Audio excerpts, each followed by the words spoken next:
I know Kansas City is. I know Tampa Bay is, but I don't know if Buffalo is yet. I think Buffalo... I mean, Emmanuel Sanders, that's why I thought he was a good addition, because he's a veteran to the team. But who knows if the Browns are Super Bowl ready yet? That's why I wouldn't say that they're the most complete team yet, because sure they have two of the best receivers in the league, two of the best running backs in the league. Like, I can see why you'd think that. Like, why you'd think that the Browns are the best in the league. Or most complete in the league, my bad. But I consider the Bucs more complete because they actually have people that are ready to win now. Alright, so PG had a very good game yesterday. Now, here's the thing. When it comes to leadership,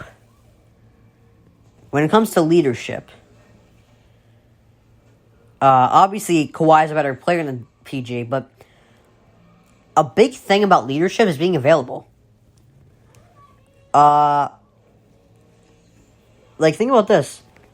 After a bad first game, like, Paul George had a bad first game, but Paul George still talks to the media after. He was the first guy there. He was available. You know, your leader should be able to talk to the media. He 83% from the field, 75% on threes in the second half. He dominated. Availability matters.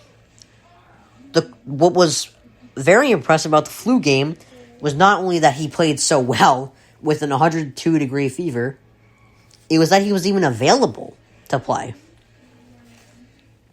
And you know, availability matters.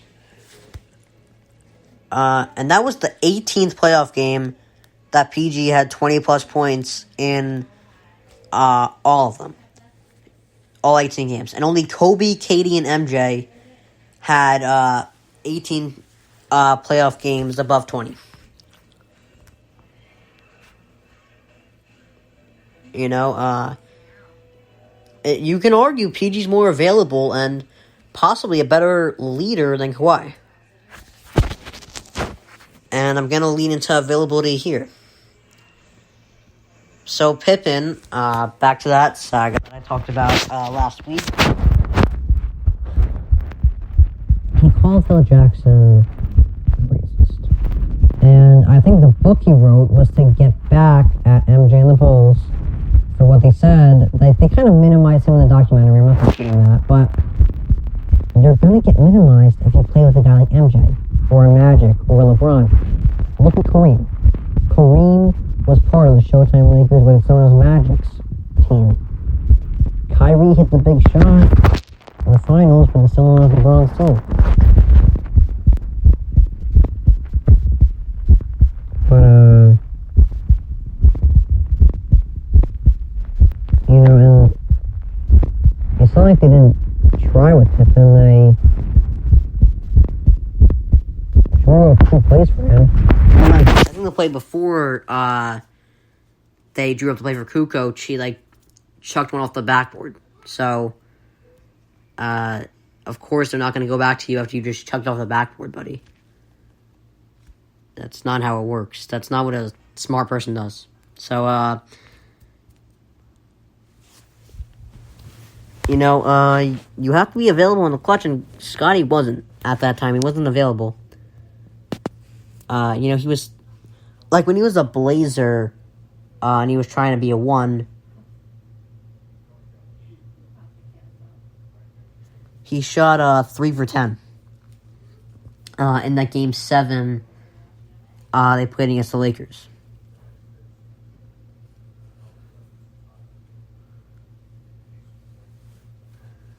You know, and, you know, if you want to be a 1, you can't shoot 3 for 10 in game 7.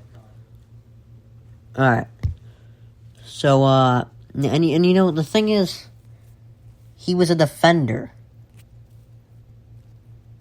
He was merely a defender. He wasn't he wasn't some offensive firepower guy that can drop 30 on you. He was one of the best defenders ever. You know, he's not gonna not going to dominate for you. He's not going to show up and drop like 40 and 10 for you. He averaged 16 points a game. For me, like, he never averaged more than 22 points in his career. He never averaged more than 22 points in his career. That's not what a 1 does. For me, like, a 1 has to average at least 25 points. For me, a 1 has to average at least 25 points. You can't average, like, 16 and expect to be a 1. Alright, so we're actually almost done with this podcast here. So Zion Williamson said that the Suns... Or not Zion Williamson, my bad. Monty Williams said that the Suns have to, have desperation. Obviously it's good to know they have a cushion, but they have to have desperation. Even though they're up, because they're not gonna... they can't just sit around and expect the Clippers to give it to them. Like, the Clippers have plenty of desperation right now, because the Clippers haven't... This is their first Western Conference Finals appearance.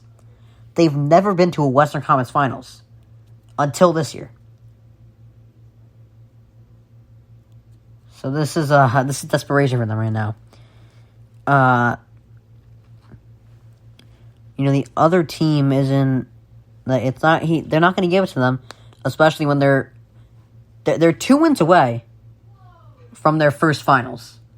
The Clippers right now. I mean, the Suns have been to the finals before. They didn't win, but they were there. But, you're going to have to be the more desperate team. That was one of the great things about Michael Jordan, is he was relentless and kind of desperate to win. Or I don't even know why I'm saying kind of. He was desperate to win. Michael Jordan. If you're desperate to win, you're gonna,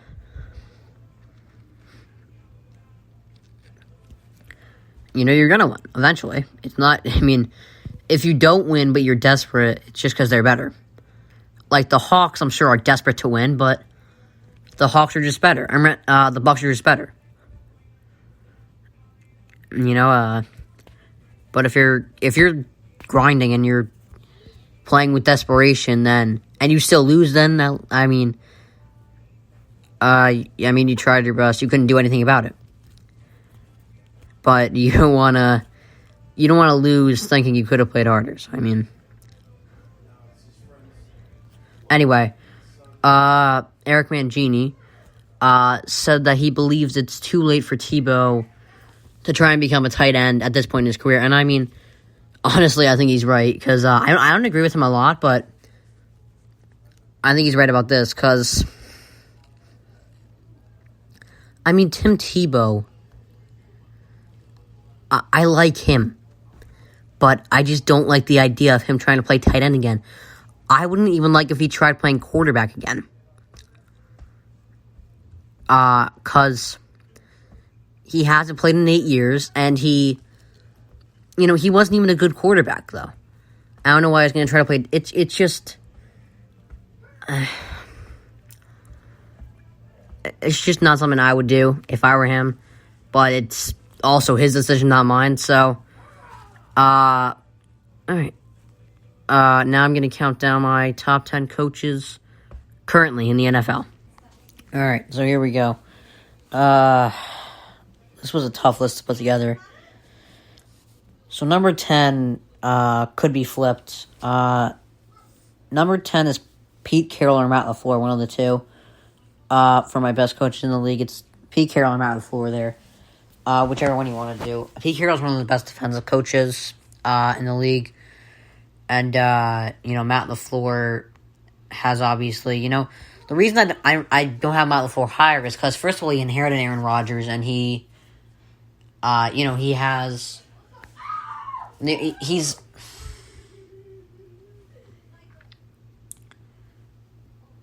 I don't know. It's...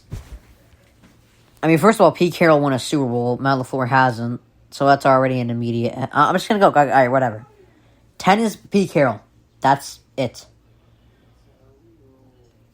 Now my point that he didn't win a Super Bowl yet is not really that important right now because it's the best coaches right now, not the best coach of all time.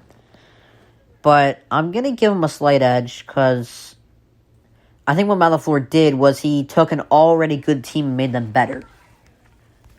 He took a good team and made them better. I think the rest of these guys actually took kind of a bad team and put them.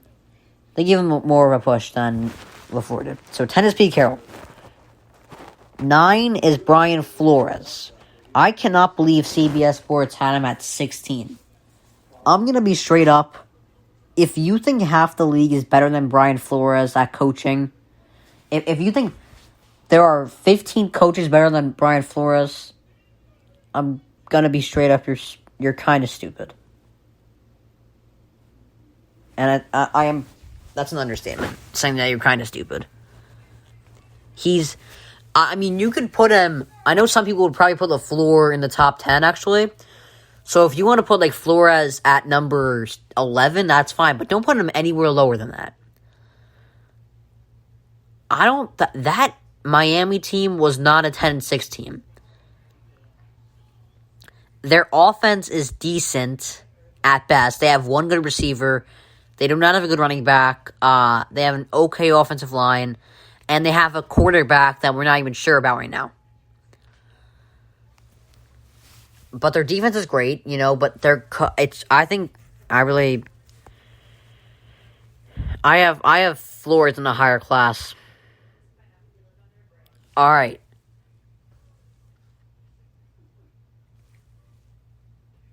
Number 8 is Mike Tomlin. I think he has one of the... I actually think his situation is worse than the guys ahead of him right now, actually. He has an offense that I don't see their... I don't see their offense as top 10 in the league. I don't think the Steelers have a top 15 offense even. Their defense, I think, is good, but I don't think... I don't think their defense is actually as good as they look. I think Tomlin's a great defensive coach that made a good defense great. And Tomlin does not have a losing season. He has 14 winning seasons, Mike Tomlin. So, he's my number 8. Number 7 is Sean McVay for me. McVay, he lost the Super Bowl to Bill Belichick. And don't worry, Bill Belichick is higher than him on this list because he beat McVay. But I got McVay at 7. And the reason I don't have any higher, because some people might, is because I think he has a out of my top 7, the best situation, the best constructed team right now. Last year I think he had an above-average offense and a great defense. That was the situation he had.